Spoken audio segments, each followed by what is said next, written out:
Vamos elevar nossos pensamentos a Deus para agradecer a mais um dia que estamos aqui e agradecer as oportunidades que nós temos. Que assim seja.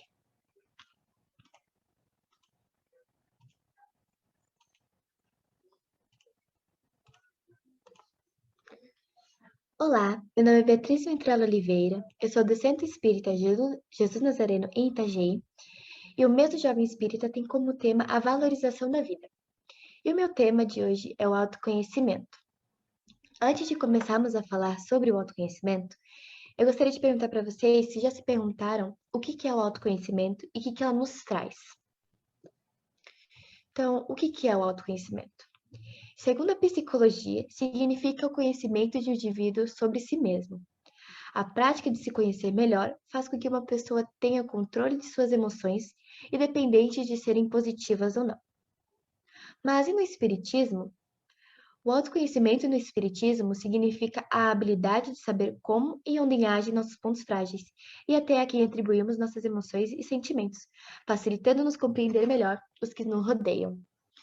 Então, o autoconhecimento é nós entendermos e saber como a nossa mente e corpo funcionam, da maneira boa, mas também da maneira ruim. Quais são os benefícios do autoconhecimento? Reagir de forma diferente a certas situações da nossa vida. Perceber como os fatos impactam nos nossos sentimentos e emoções. Descobrir nossa própria vocação, seja ela profissional ou pessoal. Deixar de ter medo das coisas e das pessoas. Sentir mais confiança em si mesmo e nos outros. Sobre isso, o espírito Joana de Ângeles, no livro Autodescobrimento, uma psicografia de Divaldo Franco, nos diz: aquele que se conhece sabe de quais recursos se podem utilizar para o desempenho das tarefas e funções que ele cumpre executar, aceitando-as como parte do processo existencial no qual está inserido. Essa compreensão dá-lhe dignidade, enriquecendo-o de entusiasmo a cada conquista como perspectiva da próxima vitória. Ou seja, quando nos conhecemos, saberemos como nossos sentimentos e emoções afloram no nosso dia a dia. O desconhecimento de si.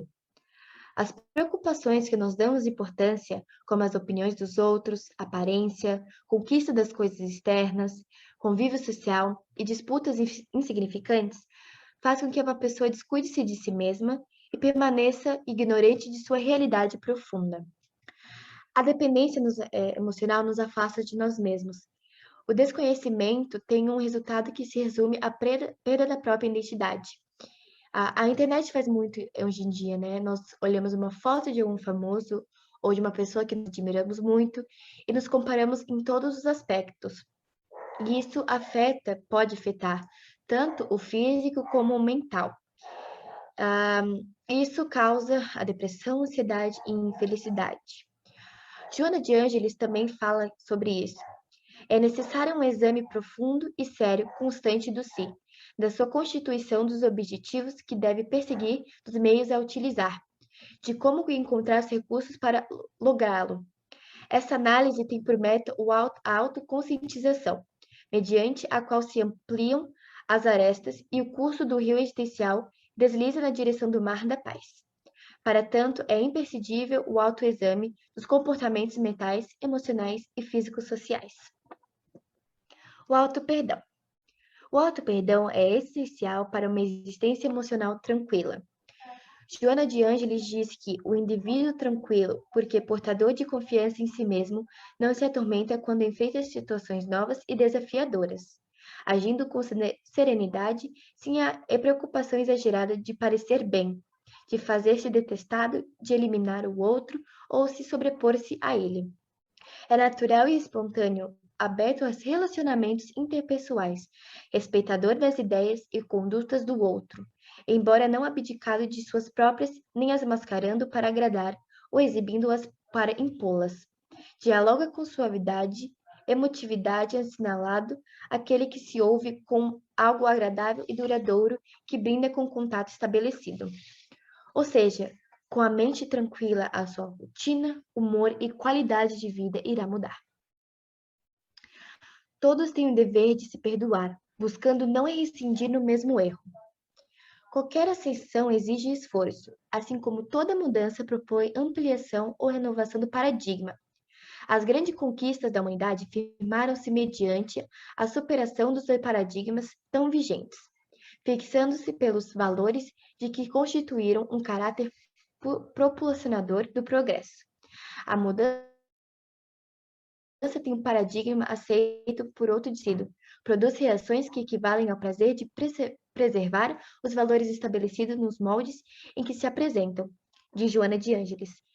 Então, o que esse monte de texto quis dizer, né? Que com esforço e vontade de mudar, você consegue se perdoar e assim como se tem anteriormente, a sua vida irá mudar. Pessoas com excesso de autocrítica e sensibilidade à culpabilização têm maior dificuldade em revelar e desculpar os próprios deslizes.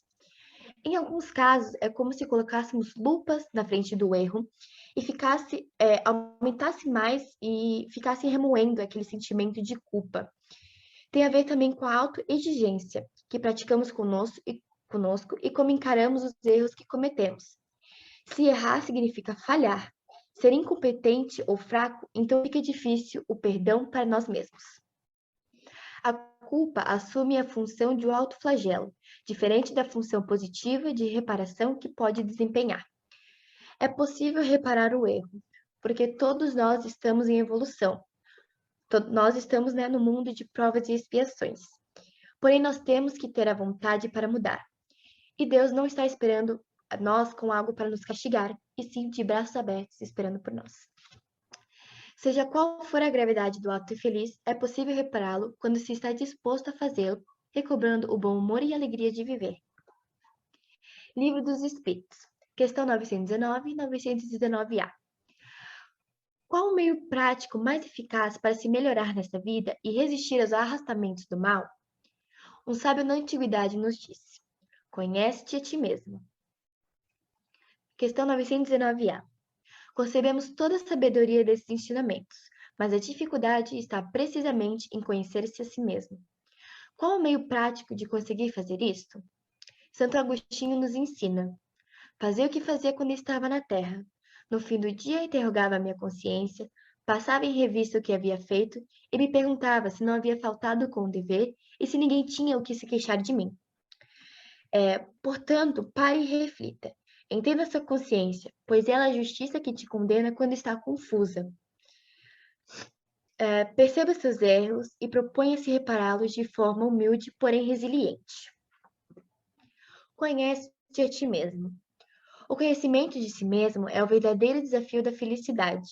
A partir de tal conhecimento, compreenderemos nossas falhas e imperfeições, assim como os nossos desejos. Nossas falhas são as imperfeições que nos inclinam às más tendências.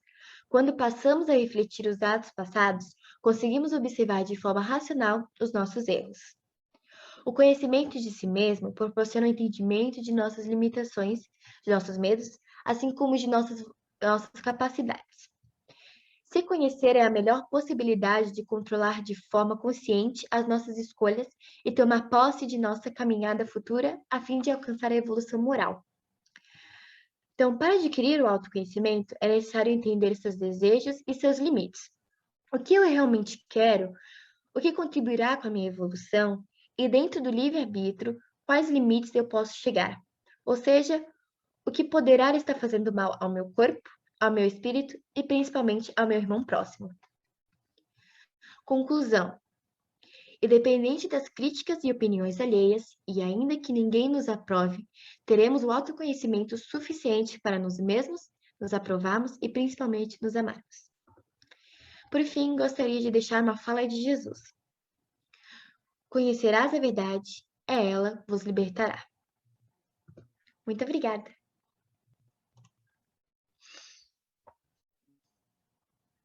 Então vamos agradecer a Deus por estarmos aqui reunidos e que com esse ensinamento que nele nos deixa, paramos e refletimos. Que nós podemos ter o autoconhecimento suficiente para nos aprovarmos e principalmente nos amarmos. Que assim seja.